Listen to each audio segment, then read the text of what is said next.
Comment déstabiliser un manipulateur? Le manipulateur n'avouera jamais ses vrais objectifs. C'est un fin menteur qui vous poussera à faire des choses contre vous-même. Pour parvenir à leur fin, certaines personnes sont prêtes à tout. Elles ont leur formule bien à elles pour nous pousser à faire des choses qui vont dans leur intérêt et souvent qui vont à l'encontre de nos principes et qui pourraient nous faire du tort. Par l'art de la manipulation, ils sont à même d'accroître leur force en combattant la faiblesse des autres. On n'est pas toujours à même d'en venir à bout.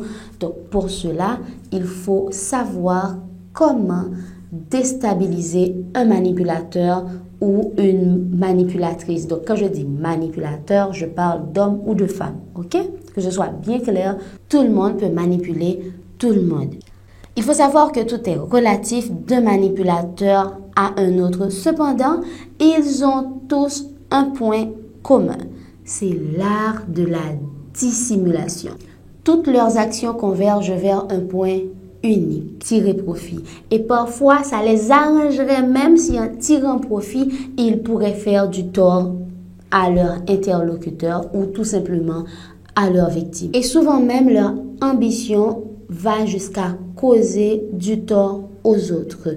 Avant d'entrer dans le vif du sujet, mes amours, je vous exhorte à vous abonner, à me laisser des commentaires parce que je sais que c'est un sujet qui intéresse tout le monde. Donc, tout le monde a été une part ou une autre dans leur vie victime d'un manipulateur ou d'une manipulatrice. Abonnez-vous, laissez-moi des likes, partagez, commentez. Avant même de le déstabiliser, que ce soit un homme ou une femme, il faut savoir reconnaître un manipulateur. C'est un sujet qui intéresse tout le monde. Donc là, je vous présente une technique infaillible pour reconnaître un manipulateur. Je ne vais pas passer par 4 chemins, voici la technique. Il faut être à même de connaître les congruences ou les incongruences de votre interlocuteur. Petite définition pour vous, on parle de congruence. La congruence, c'est l'harmonie qui existe entre ce que votre interlocuteur dit et ce qu'il fait. Donc, c'est l'harmonie qui existe entre les paroles et les actions d'une personne. Donc, l'incongruence, c'est tout le contraire. Vous allez vous concentrer pour voir si votre interlocuteur est en harmonie entre ce qu'il dit et ce qu'il fait. Je vous donne quelques exemples simples d'incongruence. Par exemple, quelqu'un devait vous épauler sur un projet quelconque ou tout simplement une sortie entre amis, que ce soit au resto, à la plage, etc. Voilà. Les jours passent et la personne ne fait jamais signe de vie. Quand il s'agit d'un projet, c'est encore plus important parce que lorsque la date arrive et que vous attendez la personne, eh bien, vous êtes toujours en train d'attendre la personne. Donc ça, c'est un exemple d'incongruence. Ou du moins, c'est une personne qui se plaint toujours que rien ne va dans sa vie, une personne qui se plaint de sa situation, etc.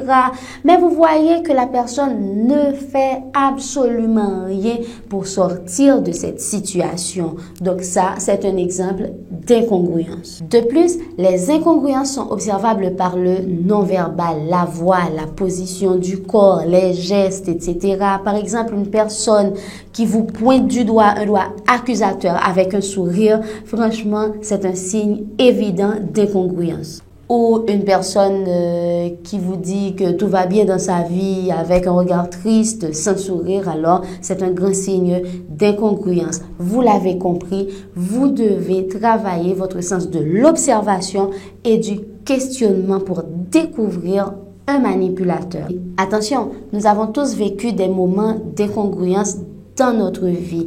Mais vous allez voir qu'en posant les bonnes questions, vous allez être à même de déstabiliser un manipulateur. Parce que à la fin, il va se perdre entre ses actions et ses paroles. Donc, ces personnes-là ont continuellement des incongruences. Ne vous trompez pas, c'est un manipulateur. Donc, il est carrément toxique. Maintenant, comment le ou la déstabiliser? N'oubliez pas ses qualités d'abord. L'égoïsme, c'est lui le centre de l'univers. Le narcissisme, il a toutes les qualités, il est parfait. Et il y a aussi la victimisation. Le monde entier lui en veut pour tout alors que lui, il n'a absolument rien fait. Pour venir à bout d'un manipulateur ou d'une manipulatrice, la meilleure arme, c'est vraiment de le déstabiliser. Ne vous trompez pas, le manipulateur a le même mode opératoire. Donc, il convient de venir jouer sur son propre terrain. Premièrement, l'observation. C'est la meilleure technique pour coincer un manipulateur parce que n'oubliez pas, son mode opératoire ne change jamais. Il agit sur la faiblesse des autres. Là où vous êtes vulnérable, c'est là où lui, il devient plus fort. Donc, pour le coincer, vous ne devez absolument rien laisser passer. Vous devez observer, ouvrir vos yeux et vos oreilles. Croyez-moi, ça va le déstabiliser car le fait de savoir que vous êtes sur vos gardes, le fait de se savoir épié est vraiment une claque à ses agissements. Deuxièmement, affrontez-le. Le fait de poser la bonne ou les bonnes questions peut vous aider vraiment à déstabiliser un manipulateur. N'oubliez pas que son langage est truqué d'illustrations. Donc, c'est quelqu'un qui voudra toujours vous faire sentir coupable, vous faire porter le chapeau. Donc, face à de tels comportements, vous devez poser les bonnes questions. Par exemple, s'il vous dit « Tu rejettes toujours les fautes sur les autres », vous allez répondre « Donne-moi des exemples concrets des fois où je l'ai fait. » Ou s'il vous dit « Tu as changé », à vous de dire « Quel constat as-tu fait? Aide-moi à comprendre. » Poussez-le à sortir de sa cachette de double sens et d'insinuation.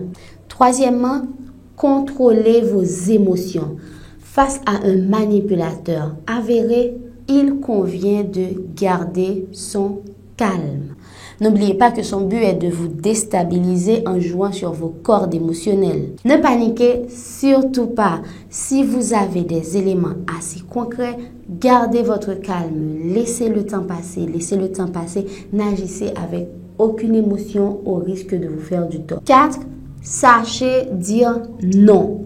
Le manipulateur n'avouera jamais ses vrais objectifs. C'est un fin menteur qui vous poussera à faire des choses contre vous-même. Par exemple, un manipulateur peut vous demander un service, sachant bien que cela vous causera du tort pourvu que ça va dans son intérêt à lui. En de pareilles circonstances, n'oubliez pas, dites non sans équivoque, quitte à paraître pour une personne sans cœur. N'oubliez pas, c'est peut-être l'objectif lointain du manipulateur.